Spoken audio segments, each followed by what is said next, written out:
pessoal, eu sou a Aline do canal Clareia e nesse vídeo nós vamos falar sobre o rei Jeroboão, o primeiro rei das tribos do norte. Desde já agradeço todas as interações, os likes e também as inscrições no canal.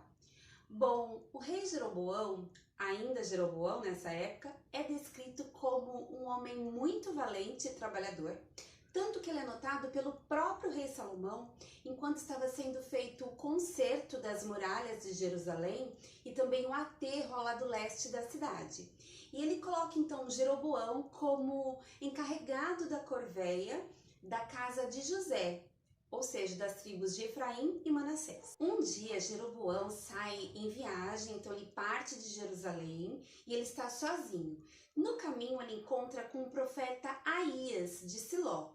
E esse profeta tem uma capa nova, ele tira essa capa e ele reparte essa capa em 12 pedaços. Então, 10 pedaços são oferecidos a Jeroboão pelo profeta.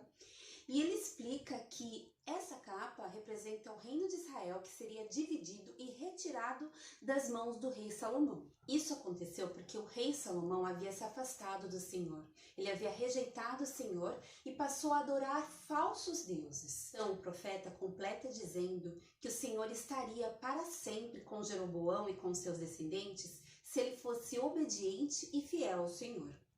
Quando Salomão fica sabendo dessa história, ele tenta matar Jeroboão. Jeroboão foge para o Egito e fica lá com o rei Sisaque, o faraó da época.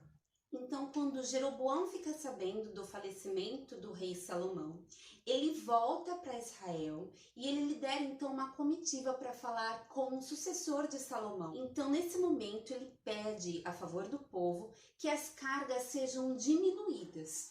Isso porque, além dos tributos, ainda havia corvéia. Então, eles diziam que as cargas estavam muito pesadas. Então, o rei Roboão pede 3 dias para falar com seu conselho. E depois desse tempo, ele vem com uma devolutiva para o povo que deixa todo mundo muito indignado. Ele diz que não vai diminuir essa carga, muito pelo contrário, que vai aumentá-la. Então, quando o povo ouve isso, eles deixam bem claro que não apoiam mais a dinastia de Davi. O rei Roboão ainda manda um encarregado da corveia Adonirão, como emissário para falar com o povo a favor do próprio rei. E esse emissário acaba sendo apedrejado.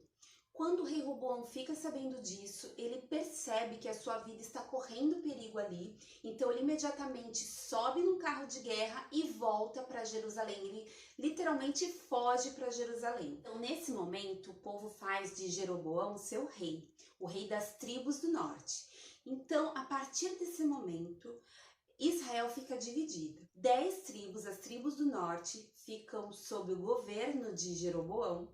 E as tribos do sul, as 2 tribos de Benjamim e de Judá, ficam sob o governo do rei Roboão. Então o rei Jeroboão, ele passa a morar em Siquém mesmo, durante um tempo, e depois ele se muda para uma cidade chamada Tirza. E depois de um tempo, ele passa a temer que se o povo continuasse indo em peregrinação até Jerusalém, o povo reconsiderasse o rei Roboão como legítimo rei. Chegou num ponto que ele passou a temer pela própria vida. E é aí que Jeroboão manda construir 2 bezerros de ouro. Ele coloca um bem ao norte de Israel, em Dan, numa cidade chamada Dan, e outro bem ao sul, numa cidade chamada Betel. E ele diz para o povo que aquele bezerro é o Deus que havia tirado o povo do Egito e que eles deveriam adorá-lo. Além disso, o rei constrói altos e institui seu próprio sacerdócio, onde qualquer um poderia ser sacerdote, não precisaria necessariamente ser da tribo de Levi. Ele cria uma nova festa que não pertence ao calendário sagrado das festas de Israel, que foram instituídas pelo próprio Deus, e essa festa fazia frente à festa das cabanas. Um dia o rei Jeroboão estava de frente para o altar, preparado para queimar incenso para aquele Deus que ele havia construído, quando chega um profeta, ele começa a clamar, a profetizar contra o próprio altar.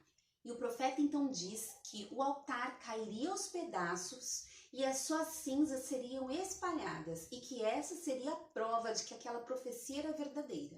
Então, nesse momento, o rei Jeroboão aponta para o profeta e ordena que ele seja preso. Quando isso acontece, o braço do rei Jeroboão fica totalmente paralisado, o altar realmente cai aos pedaços e as cinzas realmente se espalham. O rei, vendo aquilo, pede então para o profeta orar pelo seu braço. O profeta ora, o braço dele volta ao normal. E essa profecia realmente acaba acontecendo 300 anos depois. Mas o rei não se arrepende. Um dia o filho do rei fica muito doente, tanto que o rei Jeroboão pede para sua esposa se disfarçar e ir até Siló falar com o profeta Aías, o mesmo profeta que havia profetizado o reino de Jeroboão, aquele profeta da capa. Nessa ocasião, o profeta não consegue enxergar muito bem, mas quando ele escuta os passos da rainha entrando na sua casa, ele já pergunta por que ela está disfarçada e diz que tem más notícias, que seu filho realmente não sobreviveria, mas que ele seria o único da linhagem masculina de Jeroboão que ainda teria um sepultamento, um enterro digno. Então isso realmente acontece quando a rainha volta para sua cidade, para Tirza, e coloca os pés dentro da sua casa. O rei Jeroboão reinou por 22 anos e o seu filho Nadab ficou sendo então o seu sucessor. Essa história se encontra no livro de 1 Reis na Bíblia. Se vocês conhecem alguém que gosta desse tipo de conteúdo, compartilhe. Se faltou alguma coisa nessa história toda que eu acabei esquecendo, enxergam alguma aplicação pessoal e queiram comentar aqui, fiquem totalmente à vontade. Espero muito mesmo que vocês tenham gostado desse vídeo e até o próximo.